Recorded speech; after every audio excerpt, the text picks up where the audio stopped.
It was a gray afternoon. The sky hung low and the sound of rain filled the air around the Dawson mansion. Through the heavy drops, a woman sat under a tree, her faded blue maid uniform soaked through. She held a small metal lunchbox in her hands, trying to shield her food from the pouring rain. Her hands were cold, but she kept eating quietly, as if she didn't want anyone to notice her. From the large glass window above, Reed Dawson, the mansion's owner, stood watching. He was a man of wealth, respect, and power. Yet something about that sight made him pause. Why was his maid eating out there? In the storm? Didn't she have a place inside? He didn't know that this single moment, a woman eating alone in the rain, would soon change his entire life. Before we move forward, tell us in the comments, where are you watching from and what time is it right now? And don't forget to like and subscribe to Blackened, Wronged for more heart-touching stories. Let's get started. Reed Dawson had everything people dreamed of: power, money, and a mansion that stretched wider than most streets. But inside, his world was quiet and cold. The walls shined with perfection, yet his heart had forgotten what warmth felt like. He believed money could solve anything: hunger, pain, even loneliness. But as he looked through that rain-streaked window, watching Rosa Alvarez eat beneath a tree, something unusual stirred inside him. Why would someone choose to sit in the storm when comfort was just a few steps away? He tried to turn away, but he couldn't. Her trembling hands, her soaked uniform, and they stayed in his mind like a question with no answer. Finally, he stepped outside. The rain hit his expensive suit, the ground cold beneath his shoes. When he called her name, Rosa froze. Her eyes widened with fear, her food quickly hidden behind her lunchbox, as if she had done something wrong. Reed had no idea that her next few words would pierce through the walls around his heart. Rosa stood up quickly, her hands shaking as rainwater slid down her face. "I'm sorry, sir," she whispered, not daring to meet Reed's eyes. Her voice was soft, almost lost in the sound of thunder. Reed frowned. "Sorry? For what?" She clutched her lunchbox tighter. "For sitting here. I didn't want to disturb anyone inside." He stared at her, confused. There was space in the kitchen, warmth, food. Why would she sit in the cold rain? But before he could ask again, she bowed her head and said quietly, "I'll move, sir. Please don't be upset." Something about her words, about the fear behind them, stopped him. He wanted to say it was fine, to tell her to come inside, but the moment slipped away. Reed just nodded slowly and walked back toward the mansion, his heart heavy and his mind unsettled. He didn't know that this small encounter was only the beginning of a truth that would haunt him all night. That evening the rain stopped, but Reed's thoughts didn't. He sat in his study, surrounded by gold frames and polished books, yet his mind kept returning to that soaked woman under the tree. He couldn't focus on his business calls, nor the quiet music playing in the background. Every time he closed his eyes, he saw Rosa's trembling hands and her quiet apology echoing in his head. At dinner, his family talked and laughed, but Reed barely touched his food. Finally, he asked one of his senior staff members, "Why was Rosa eating outside in the rain today?"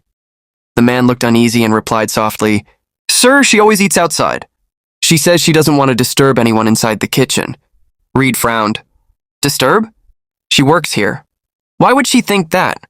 The staff member hesitated, his eyes lowering.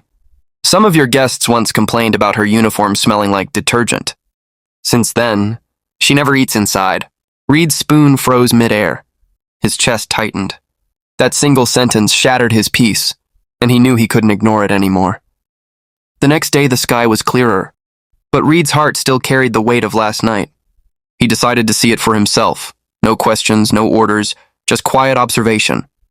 When lunchtime came, he followed Rosa Alvarez from a distance.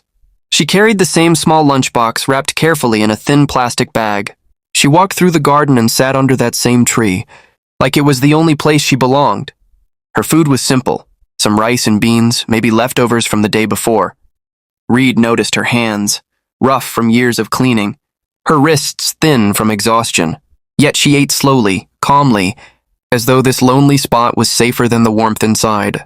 Finally, Reed walked toward her, his voice softer this time. "Rosa," he said, "why don't you eat in the kitchen? The rain's gone." She froze.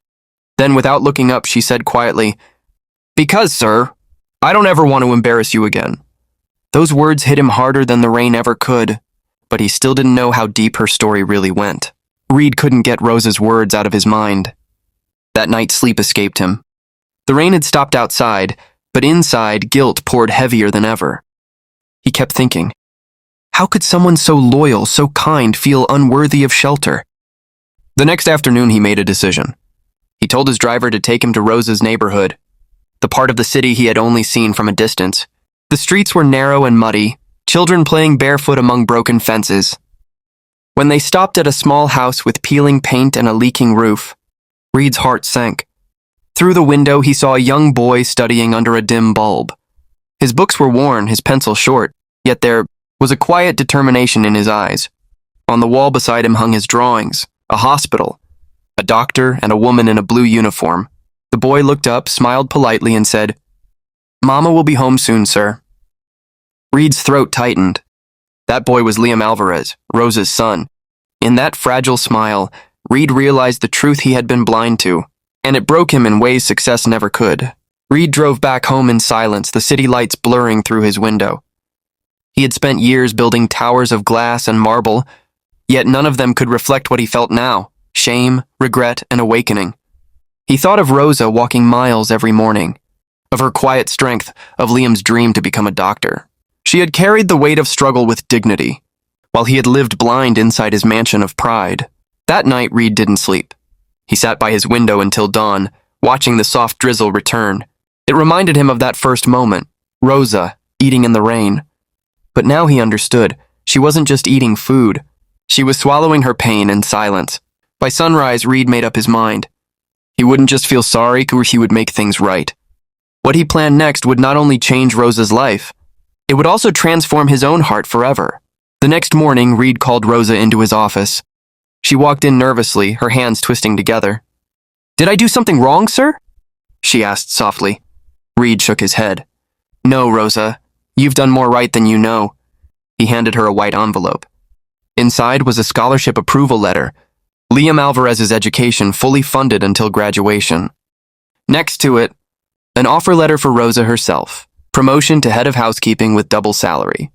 Her eyes widened. Tears fell freely as she whispered, "Sir, I don't know what to say." Reed smiled gently. "You don't have to say anything. Just promise me one thing." She looked up, confused. He continued, "Promise me you'll never eat in the rain again." The words hung in the air, soft but powerful. Rosa nodded, her tears mixing with a trembling smile. Neither of them knew that this one act of kindness would start changing everyone, inside that mansion. One heart at a time. Weeks passed, and something quietly changed inside the Dawson mansion. The air felt lighter.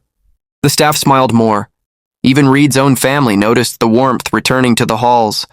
He began talking to the workers, learning their names, their stories, their struggles. For the first time, Reed Dawson wasn't just a businessman. He was human.